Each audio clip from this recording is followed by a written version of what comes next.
Alright, in the description you'll see that I have another link to the Minecraft forums. Just go ahead and click that. And it'll take you to this forum thread for the Planetoids map generator. And this is where you want to go with any technical questions you have about the generator itself or about the map itself. Because I didn't make the Planetoid map generator. This guy did. And there are a lot of pages of commentary on this. So you should be able to find any question that you might possibly have answered here. Anyways, for our case, what we're going to do is we're going to download the map generator, and so we could just click here and download it. Now, if you're on Mac or Linux or any other operating system, what you'll want to do is either one, run the map generator using Wine or some other emulator, or just scroll to the bottom of the first post in the thread and you'll see two download links. One is an open sky map, and two is a water map. Okay, and if you download either of these or both, whatever, you'll just get a default kind of map from this guy that's pre-generated and ready to go. So all you'll need to do is just download that and put it in your saves folder and convert it, and you'll be able to play. Now, just if that's your case, if that's your situation, just skip ahead to where I do that stuff if you have any questions anyways, and just go from there. Alright, but for our case, we're going to click download here. Alright, and it takes you actually to this, which is, he's hosting it on SkyDrive. If you're not familiar with that, you just click on this, and it'll actually take you to this page where he has his little Minecraft files. And you can click on Open Sky World if you want to just get a default pre-made map, or Water World if you just want to get a default pre-made map with the water as the ground, instead of open sky, which is just nothingness underneath the planet. It's more like space, I guess. Or, as is our case, we'll click on Planetoid Map Generator, and I'll actually download it. Now, I've actually already downloaded it. I'll download it again. You'll see here, if you're using Chrome, it'll just pop up at the bottom. Download it. You can click on the little arrow, click Show in Folder, or you can just click on the file, and it'll open up. I'm using WinRAR right now, and you'll see it's open up in this. You can also use 7-zip or whatever. It's just a zip file. You can use the built-in Windows unzipper and stuff like that too. So anyways, we'll just do Show in Folder, okay, and then right click on the file. If you're using WinRAR, you can just go here or whatever, and I'm going to extract it to a folder called Planetoid Map Generator. Okay, and I'm going to scroll down here. Here's our folder, right? Just double click on it. You'll see it already had another folder in there, so I didn't really need to extract it to a named folder. I could have just said extract here. That would have worked too. Go into there, and the only files you should see in here from a fresh download are the gzip folder, which you don't need to worry about. Don't even concern yourself with that, and Planetoid Map Generator.exe. This is what we're going to work with, okay? You'll just double click on it. It'll bring up your command prompt, okay? And this is what you're going to work in. This is where you're putting in all of your values for the save. Now enter name to use for world folder. The default is world with a capital W followed by 1. There's no space, there's no underscore, nothing like that. If you just want it to be called that, all you would do right here is press enter. Well, I'm going to name this test world, okay? So I just type it in and I press enter. Now all of these values you have to type it and then press enter, okay? It doesn't just automatically go. You have to press enter no matter what to go to the next step. Now the next step is enter the side length of the map in chunks, okay? The minimum is 16, and he suggests that you go with 64 because anything more than 64 is going to take a while to create.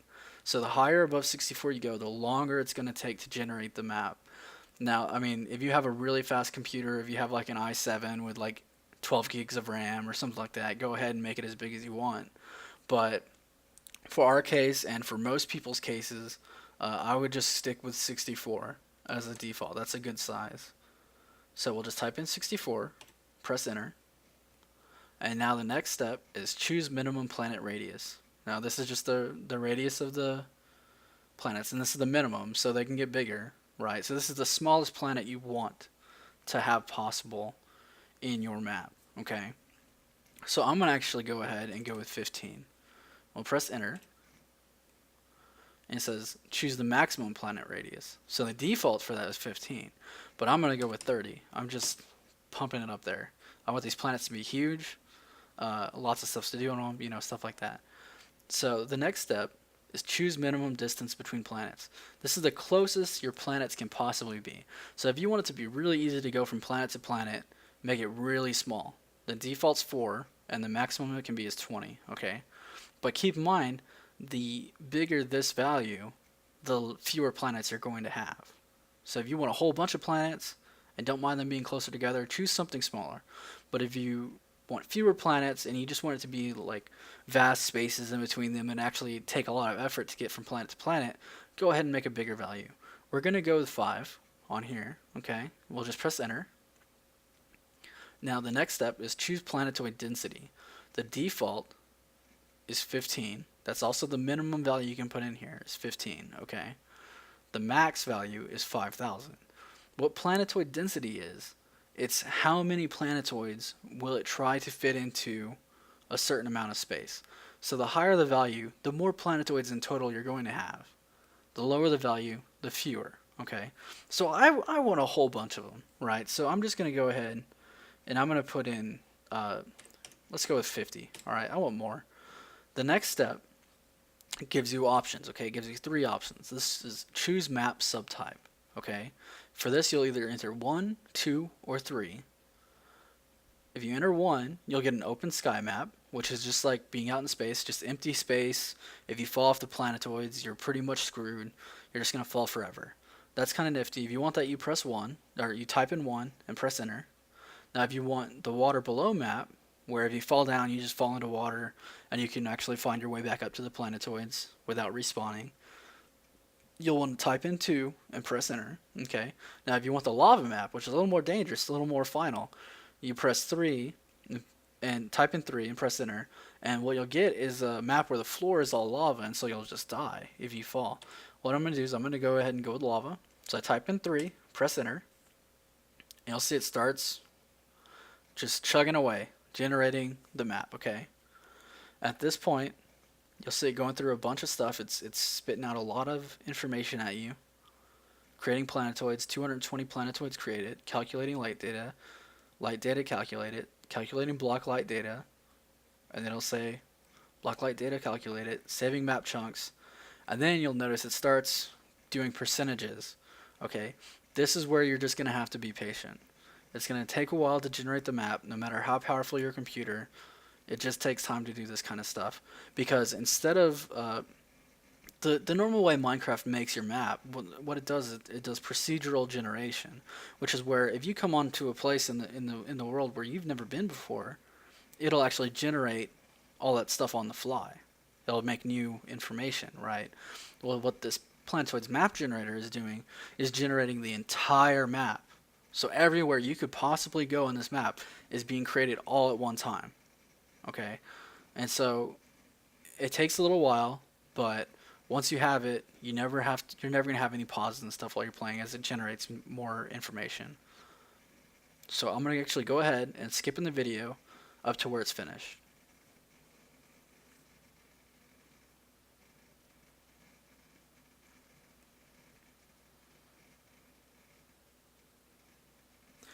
Alright guys, so it just finished for me, and I'm going to scroll up and show you what all is there. I'm going to make this window bigger for you, and then scroll up.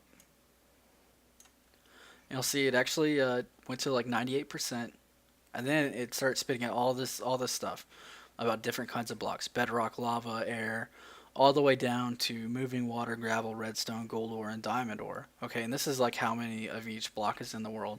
You can just ignore that stuff. It says map generation complete, tells you how long it took. For me, it took about 73 seconds. So let's say 3 minutes. It took me 3 minutes to generate a 64 length map. So that's 64 by 64 by 64. All right, because it's making a cube essentially. And then you'll notice it says press enter to exit. At this point, you're finished with the generator. We'll just press enter. It'll actually close that window for us. And now we're back in our Planetoid map generator folder. You'll see here is a new folder called Test World. Well, that was the name of our folder, right? So that's our save. So we'll right click on it and do copy. All right. You can also cut it if you want. It's up to you.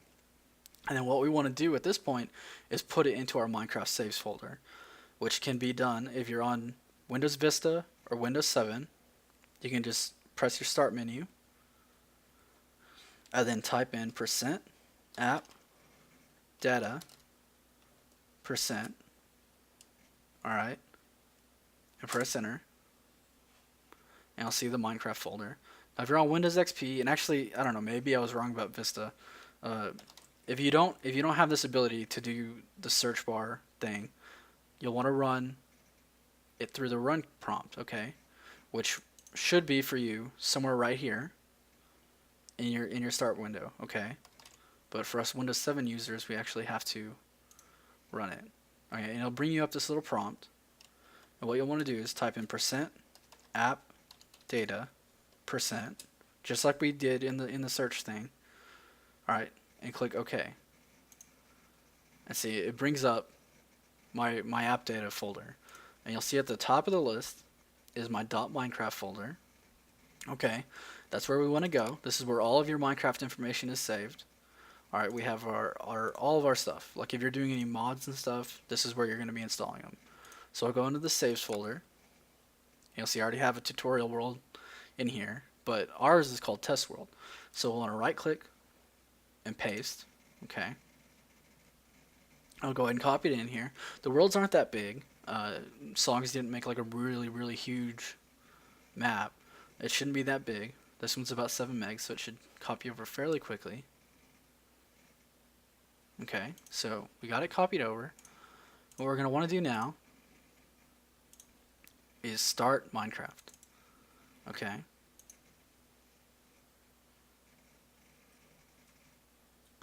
Then we'll just log in. And you can see I'm running Minecraft Beta 1.8.1. So if you're running anything up to this point, the Planetoids map generator should continue to work. And in fact, I don't see them breaking it anytime soon.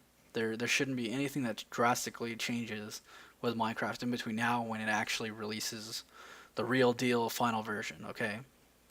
So what we're going to do is click on single player. And you'll see now I have 2 worlds here. Instead of just my tutorial world, I also have test world, which is what we just created. And you'll actually see in the descriptions, you'll see tutorial world says survival mode. It's ready to go. I could just click on this and play. But you'll notice on test world, where it would normally say what mode it is, it says must be converted. Okay, so now we'll select test world and click play selected world.